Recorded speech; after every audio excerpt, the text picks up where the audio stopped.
Boss, na friendzone ako, tas tinanggap ko. Pero ginawa ko yung no contact. Tama po ba ginawa ko? Sana masagot. Mga sigarilyo, always remember, kung nag-offer yung babaeng trip nyo ng platonic friendship lang, never accept it. Bakit kamo? Because as men, we're supposed to go what we want in life. In this case, what you want from her is a romantic relationship, diba? Hindi platonic friendship lang. Never try to keep somebody in your life who doesn't want you in theirs. If they want to keep you in their life but it's not congruent with what you want out of her, then it's still not gonna fly, sigarilyo. Most probably siguro iniisip mo na maybe you can take the friendship route to her heart. You must be thinking na, okay lang, friends lang muna kami ngayon. Pero sigurado ako na pag nakilala pa niya ako, mafo-fall na siya sa akin. Wrong. I have done this countless times in the past and alam niyo kung ano nangyari? Wala.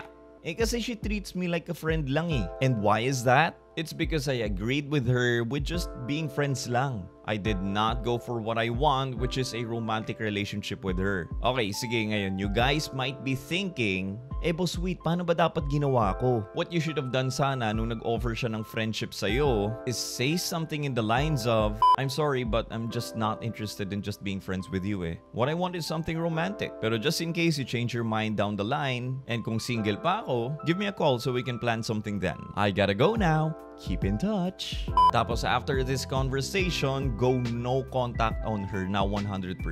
Walk away and never look back unless she reaches out to you first in the future. By doing this kasi sigarilyo, this communicates with a woman that you are a man who has a strong masculine core and who knows what he wants out of life. And that is very attractive para sa mga babae. And in some cases, pag sinabi mo ito sa babae, marirealize nila na, parang namimiss ko siya. Sige nga, chat ko nga siya just to see what he's doing. Kasi the heart grows fonder through absence. And when she does reach out to you in the future, then that means that she wants to see you. All you gotta do is set up a definite date with her. Pero take note ha, na if she declines your invite twice in 2 separate occasions, then ibig sabihin lang nun wala talaga siyang romantic interest in you. And most probably, she just wants you to be around just as a backup plan lang. And as men, we should never agree to that. Well, I hope nakatulong ako sa inyo, and if you guys want my help personally, the quickest way is for you to book a one-on-one phone coaching session with me. Just click the link in my bio if you're on TikTok. Kung nasa YouTube naman kayo, the link is in the description box below. Peace.